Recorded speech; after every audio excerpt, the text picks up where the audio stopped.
Welcome to the Healing Circle. I'm Christine, founder of Embodied Energy Wellness, a shamanic energy practitioner and soul guide. This is a space for honest conversations about healing, awakening, and the moments that shape us. We all carry a story, and this is a place where those stories can be shared, witnessed, and gently healed, together in community. This isn't about fixing yourself, it's about remembering yourself. Take a deep breath. You're very welcome here. Just a gentle note before we begin, some topics discussed in this episode may touch on trauma, loss, or sensitive life experiences. Please take care of yourself as you listen and engage in a way that feels supportive. Hello everyone, welcome to this week's podcast, The Healing Circle. I'm your host, Christine Higgins. Today's guest is someone who has walked a deeply challenging path. She has spent years navigating the aftermath of sexual abuse, moving through the court system, and committing to over 2 years of counselling and inner work to begin her healing. She's not coming on today as a professional or an expert, but as a woman willing to speak honestly about what it's really like, the parts people don't always see or talk about. Linda, welcome to my podcast today. Thanks for coming on. Thanks, Christine, for having me. You're so welcome. This is going to be a tough podcasters for the listeners. So can you just bring me back to where it all began? As in like the abuse or or just leading up to the abuse and then.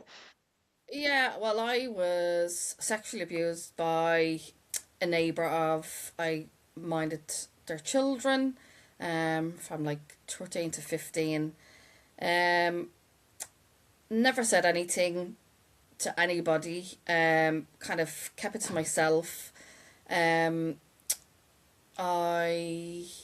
was, I suppose, ashamed. Yeah. Afraid to tell my family.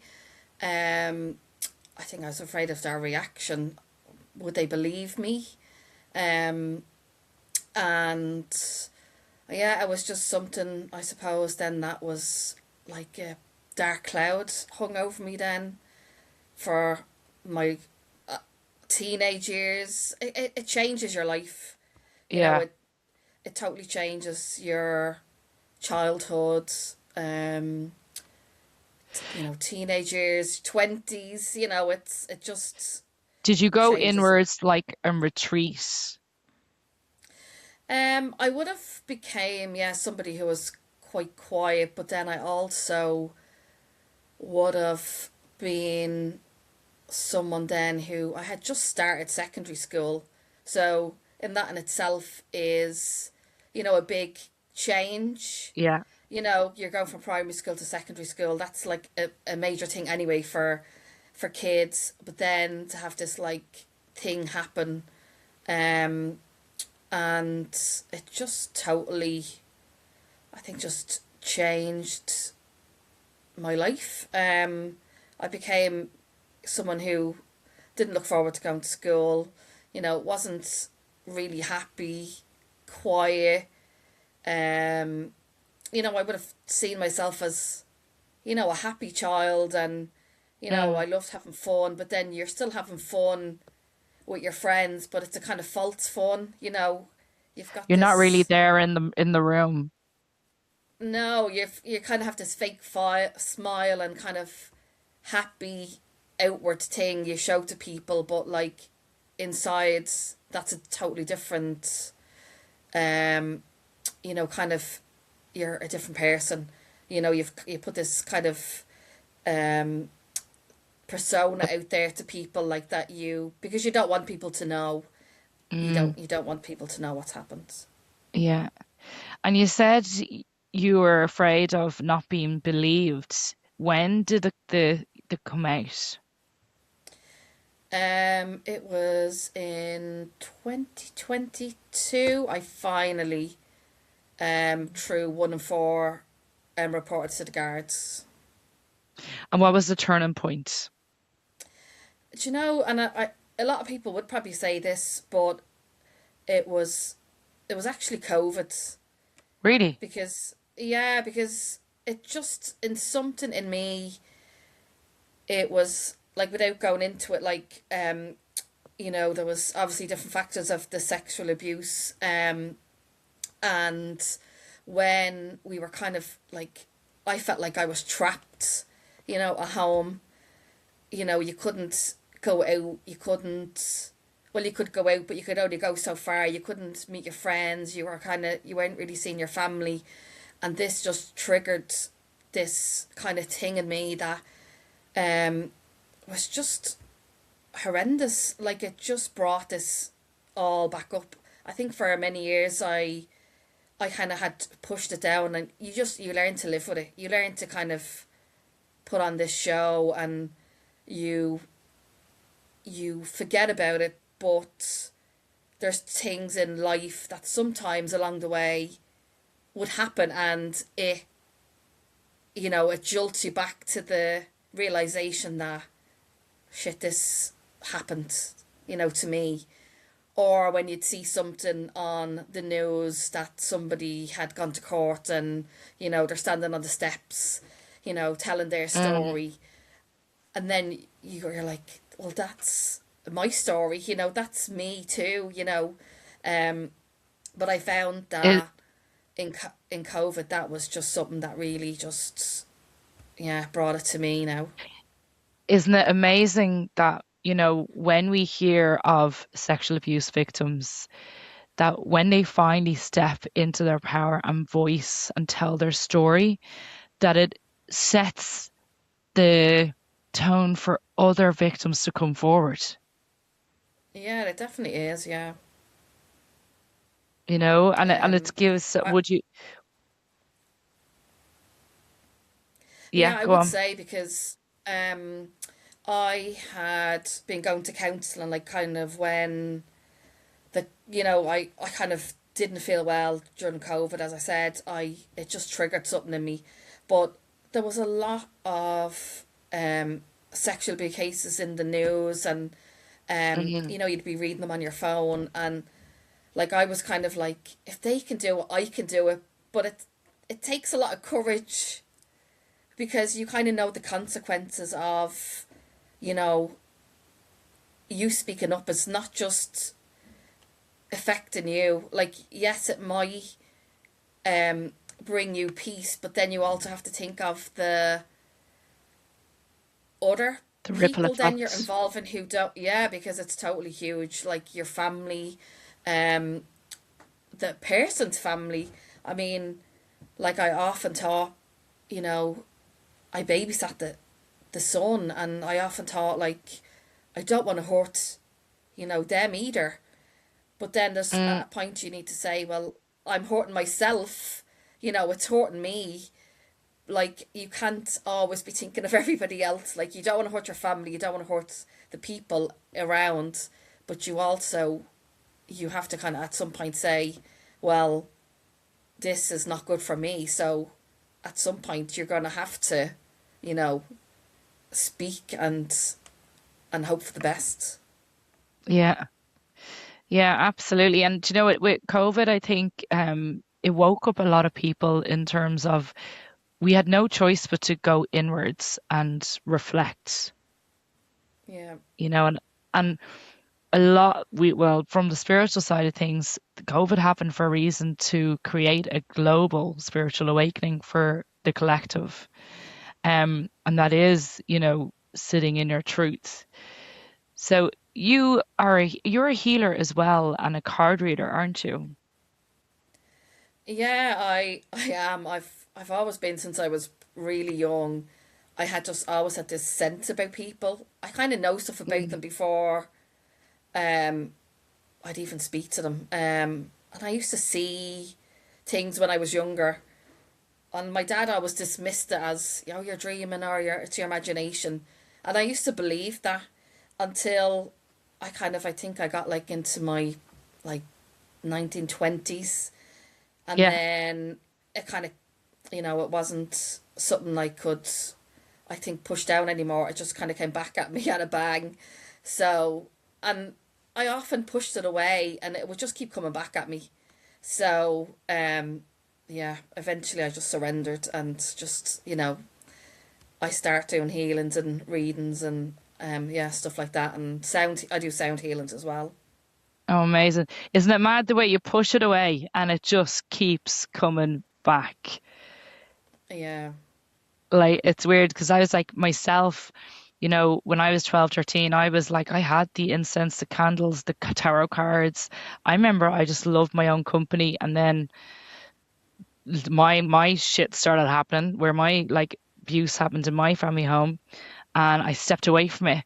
But I remember like when I was about 20, I'd have the tarot cards and I'd be the one in the corner of like house parties, like here going, anyone want the card read? Or I'd be not the probably the best place to do it, but like I'd be sitting with someone in this deep healing conversation. It was just people yeah. migrate to me to tell me their stories. And it's like my business is all about people coming to me with their stories and their truth. Yeah, I always had this, like, nobody believed me. I used to say to people, I would be in a shop or I'd be standing somewhere and people would just come up to me and start telling me their stories. Yeah. And, like, people used to be saying, but you must start talking to them. And I'd be like, no, I'd be just standing there. Like, I remember one day I went out shopping with my mum and she was trying on a dress. And I had been telling my mum this and she kind of was laughing. My mum was in the changing room and I was waiting outside. And the girl who worked in the shop literally came over to me and she said, would you like to go up the road to the pub and have a drink with me? And I kind of laughed and I said, sorry. And she said, like, I have a few problems. And she said, like, I'd like to have someone like to talk to. And I said, I'm actually out shopping with my mum. And because she was like, I'm No going on my way. break soon. And my mum like came out and she said, what just happened? And I said, I told you, this just happens all the time. Like people just start like telling me their life story. Yeah. And um yeah, but it's kind of always been the way it has been. So yeah, like a kind of mini counselor to people. Oh, absolutely. I remember like I got Leo, my dog, and we were out for a walk, me and my husband, and I met a lady. I used to actually babysit her children, and I hadn't seen her in years. And we stopped for what I thought was a quick hi, how's it going? Lovely to see you, and asked about the kids. 30 minutes we were standing on the side of the road and she was literally offloading everything. And, in my head, I could see my husband with the dog like half a mile away going, will you come on? And I'm like, I can't Yeah. move. And Tesco's is a nightmare. Do you know what I mean? Going to Tesco's like, hi, hi, hi, hi, hi, you know. But I don't mind it really in a sense because I feel people can feel our healing energy off us and they feel safe. So it's a kind of an honor, isn't it? Really, not well, Yeah. most of the time when you're not caught in the hop, but most of the time it's an honor, isn't it? Yeah, it is. It is. It is good. Like I don't know. I've always just felt this thing since I was young. You know, if I can feel someone's pain, I feel like I want to heal them. You know, I Yeah. want to help them. You know, and I suppose that comes maybe because you have your own pain and you know what it feels like, and you know, and it's you just want to help people. And we just spoke briefly about you did stop readings for a while. Why did you stop readings for a while? Yeah, well, I had stopped doing like readings and healings for about a year because I had this lady who used to come to me every Sunday. She was lovely. But the first time she came to me, I just sensed that she had been sexually abused, and I think we kind of done about 4 weeks, like 4 sessions, um, over 4 weeks, and I just kind of thought this is just too much. I can't Yeah. be. I was actually doing my statements to the guards at the time, and I just felt like it was just too much for me to be dealing with somebody else's pain and trauma when I was trying to deal with my own pain and trauma. And Yeah. I just had to like politely say, I really can't see it anymore. I'm taking a break now from doing stuff like this. You know, it's nothing to do with you. I didn't want to hurt her feelings either. Um, Yeah. but I just felt like if I can't help myself, I can't help somebody else. Yeah. No, that's absolutely 100%. And that is a true healer, you know. We're all wounded in some way as healers, and what I feel is we can only, like as I've said in many podcasts, we can only heal to the depths of our own healing. So I feel that the universe was sending her to you for you to say, I need to do more here Yeah. in a little in Yeah, that I think message. like But my yeah, I think um like my life was spent keeping busy. You know, yeah, I was always busy because if I'm busy, then I don't have to think and I don't have to remember. Where I think that's where like kind of COVID, hit me because you can't keep busy. You're at home. And then your brain starts thinking, and that's all you've got time to do is, you know, think. And when you're someone who's used to keeping busy, to keep your brain occupied, to not think of your like pain and trauma, then when you're in a situation where that's all you can do now is think, think, yeah. it's not yeah, think it's not a good thing. Not when you don't want to, and I think a Yeah, lot of people they fear sitting in that stillness. COVID plunged you into it. But, yeah, you know, what I find is when I say to my clients, you need to sit in stillness, you need to sit in meditation, the the thought of that for some clients is huge, and you can see that they're suppressing so much when they can't sit with themselves for any long yeah. periods of time. I have a friend who's just constantly on the go. No, I mean she's a fitness freak. She does like millions of races, like nearly every week. And I always think in my head, going, what is she running away from? It will come out eventually, but I'd never ask her straight out. I'm waiting for her to come to me, and I'll always be here ready for her. But I'm Yeah. always thinking, like, what is she running away from? And what she's running away from must be huge. But it's not up to me to pull it out of her. It's she'll have to come to me. Yeah, now I enjoy like now I enjoy like sitting down and having peace. In actual fact, like if I've had a busy day, I love to just come back and sit in the garden and just listen to the birds, or you Yeah. know, it's just now I can sit in stillness and enjoy it where I couldn't before. Yeah. And like, you know, so many of us have dysregulated nervous system, and that is our body giving us the signs that we're not comfortable sitting in silence. And why are we experiencing that in our bodies? Because our body is like the messenger, say that Yeah. all is not well, because we're not comfortable sitting in that silence. So what are we running away from? And when it's always like if we get out of our head and into our body is the messenger that tells us what's going on, what we need and what we have to do. Almost definitely, because like I found like um I when I give my statements, then like there's a lot of work that goes on in the background, like with the guards, before you you know get to the DPP. And then Mm.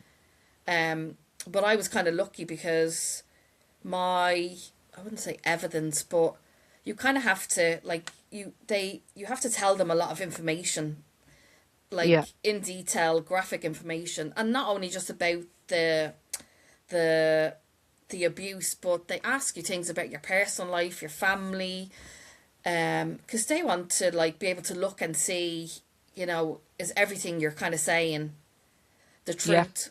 But like then when that kind of was finished, my file went to the DPP, but like literally they came straight back and said he was to be prosecuted.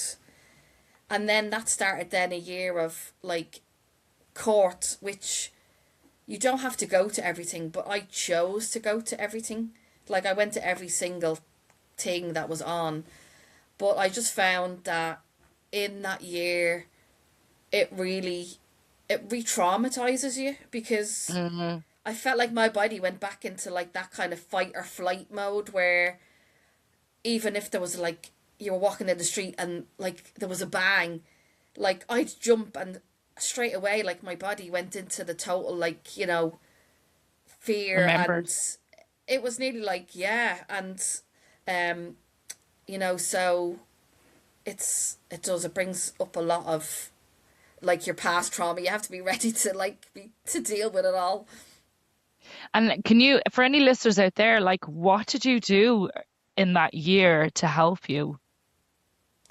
um I did a lot of walking, I did a lot of meditation, and you just really have to, because nearly every month there's a court date. Now, as I said, you don't have to go to them because they're not really, not that they're not important, but they're more just um Take the other person paperwork has and to go.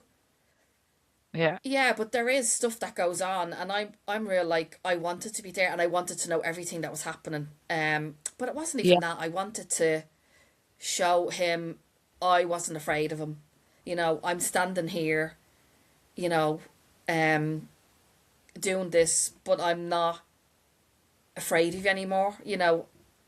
I'm not a Did you child. feel did you feel like a sense of empowerment standing It in the same was, room as them? yeah, yeah, it was, yeah. Um, like for me, it was.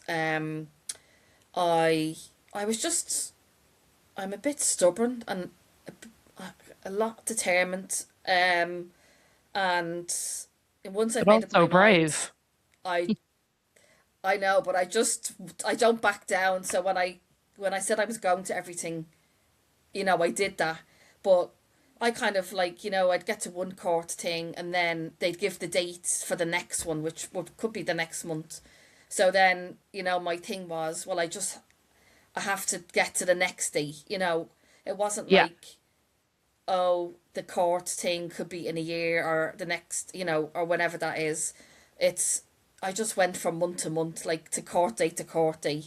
Um, and that's just how I managed. I'd say, well, now I've got to here, now I need to get to the next date. And then, I'd get to then, and then whatever had happened, I'd say, okay, now I need to get to the next month, and I just took it month by month. I hadn't got any big forecast of like, I need to get to the court or I need to get to the whatever was coming next. It was just, I needed to get to the next month. Stage. Yeah. Yeah, step by And step. yeah, and like, so are you still around that neighbor or have you moved away? No, well, he had moved before me, so he had left where I lived and he had moved somewhere else. Um, and but then kind of since the court, I've like totally, I'd say changed, but I wanted a totally fresh start in my life. Not that I wanted to leave all that behind because you can never leave it behind, but Yeah. I totally changed like my day job, as in, um, I I sold up, I moved house, I changed career, I went back to college. I changed what I was doing, like as in my day to day job, and I just thought like it's time to, do things that make me happy and not kind of keep looking back. I need to now, you know, move forward and, What enjoy. your life? But Well, yeah, and so would you say it it's was the like liberation? yeah, because it was I mean, I can say yes, he went to prison, and um it does give you closure, but um I think it's just the fact that you've done it for yourself. Mm, It just gives you a sense of peace. So I feel more at yeah. peace, with myself now than I ever have in like since the abuse started. Oh, Linda, that just warms my heart for you. Like honestly, I it's a wonderful thing for any of our listeners out there to know that there is peace out there once you speak your truth. Yeah, that like it's like I'm not gonna say like it's all great and it's easy, and it's not Yeah. easy. Like it's really hard to go to the guards, and it's really hard to relive it and do your statements. But there is like support out there. As I said, like I went through 1 and 4, and they were lovely, and they were really great, and they're great support. They come with you to court, like counselling. Then I did group therapy after court, then with them for like, it was nearly 6 months. But and even if I still needed them, down the road, if I felt like I wasn't feeling okay, I know I can pick up the phone and, you know, they're there to support me. But it's not easy. It is hard. And Mm. I think at one point I remember like I do my statements, and I don't really know what I thought I was going to be doing. I think I just kind of thought I'd go in and say, "Oh, this person like abused me for this many years," and they'd be like, "Grand, we'll go get him." I didn't think Yeah. they're going to be sitting there and they want to know.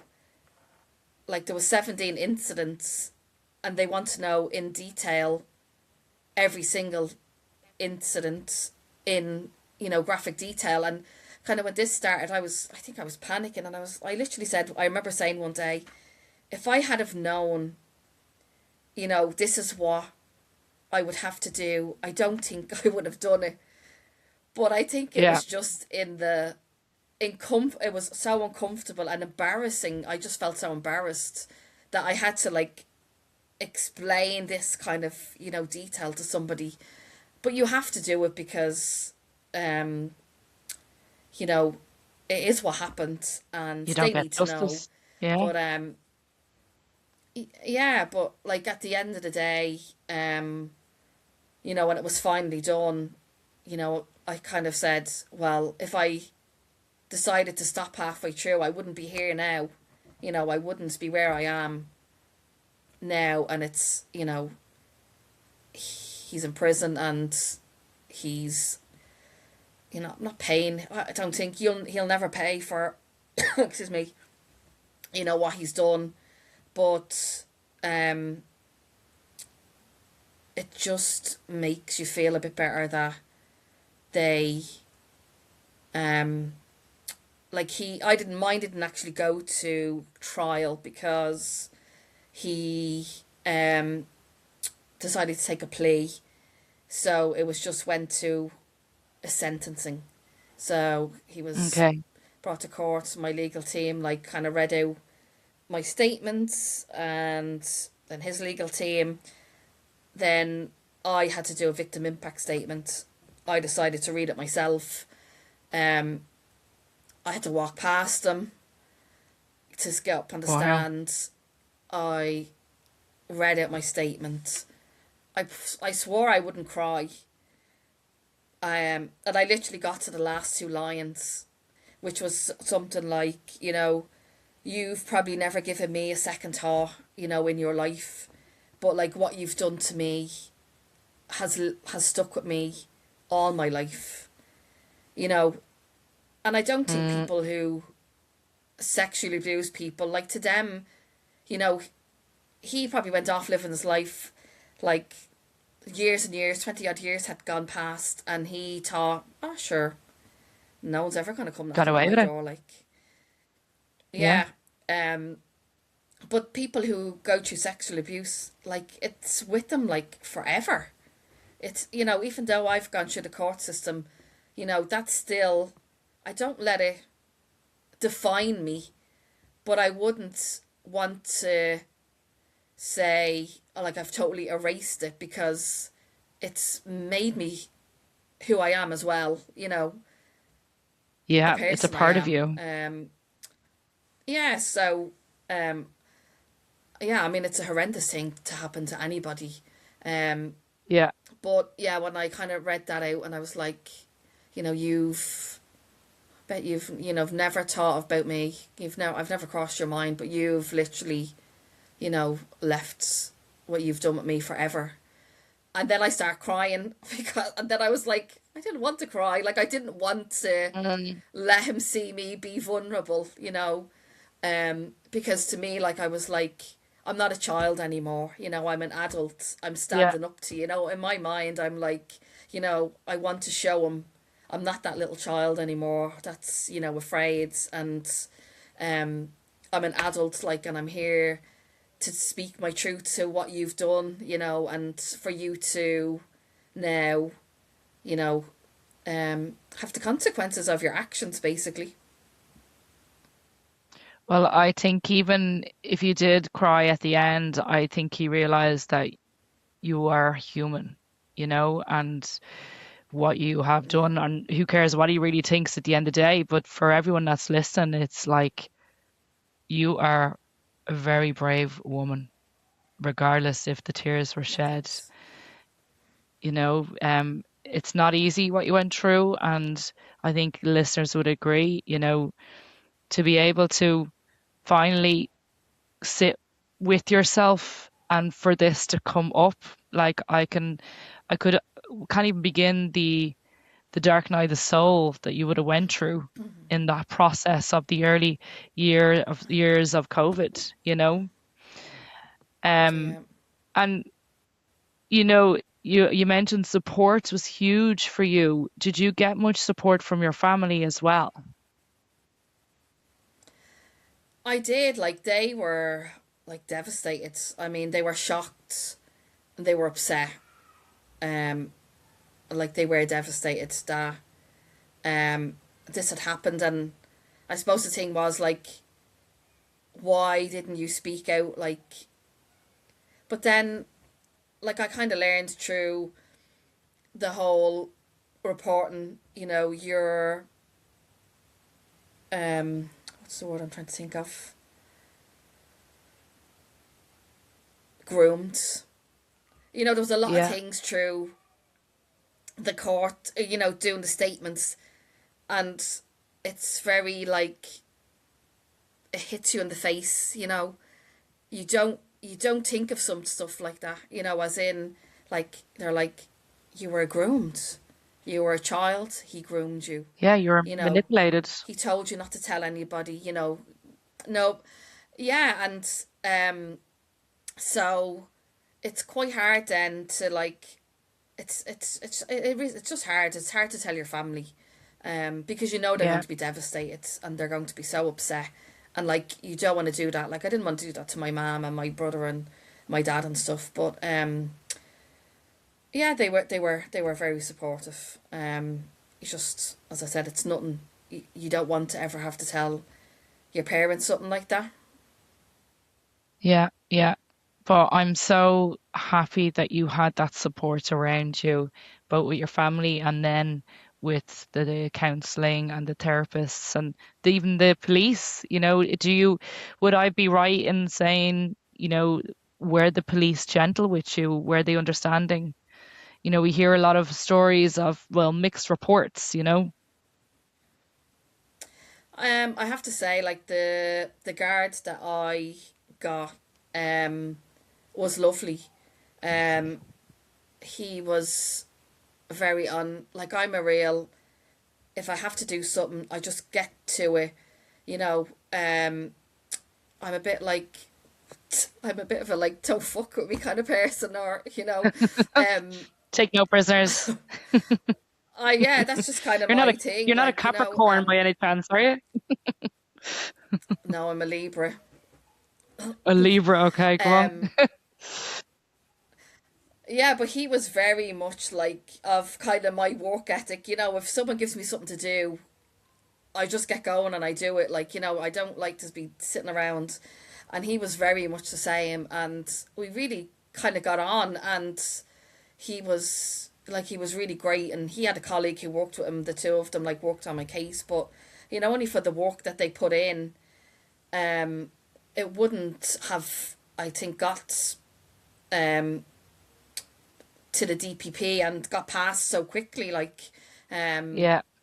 and I mean, even today, like, we still text and meet for coffee. It's Oh, that's I'm lucky lovely. that we got on so well, and we kind of still stay friendly. I'd say, I would call him like a friend. We still go and meet for coffee, Oh, and you know that's lovely. Yeah. Oh, Linda, before we wrap up, is there anything you want to say to any listeners that can relate to your story in some way? I just want to say, wow, like, you're one courageous woman and it shouldn't have happened to you, but to see and hear your journey, it is one of bravery. Thanks very much. Um, I think the thing is, like, over the years, I had seen numerous people standing on the, the criminal court steps, and I just kind of thought, like, I really wish I could do that. And that was kind of my thing, that, like, someday, I will go to court, and, I will.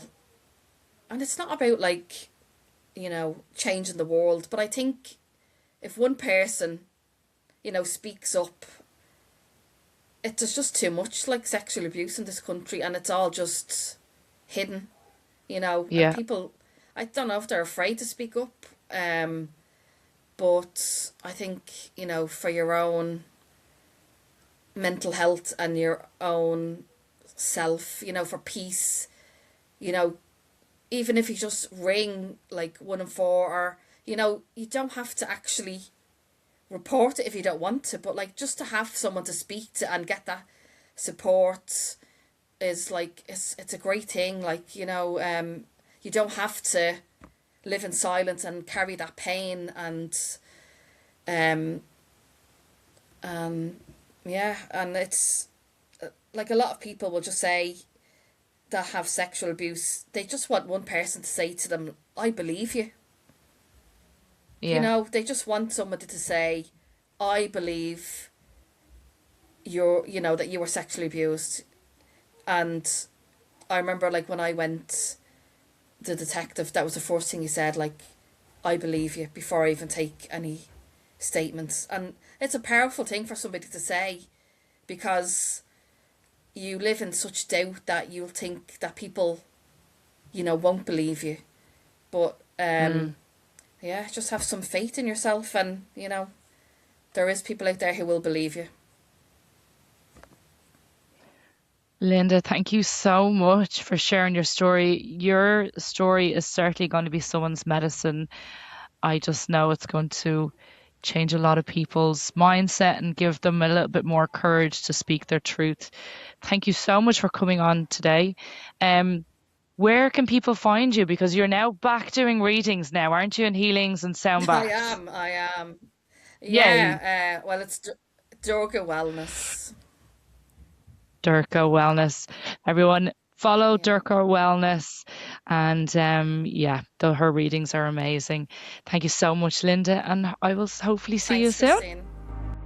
Thank you for being part of the Healing Circle today. If something in this conversation touched you, let it land gently. You don't need to rush to understand it. Your body already knows. Remember, your story matters, and when it's shared in the right space, it has the power to heal, not just you, but others too. If you feel called to explore this work more deeply, you'll find links to my sessions, retreats, and offerings through Embodied Energy Wellness in the show notes. Until we meet again, go gently, stay connected, and trust the wisdom within you. Thank you for being here.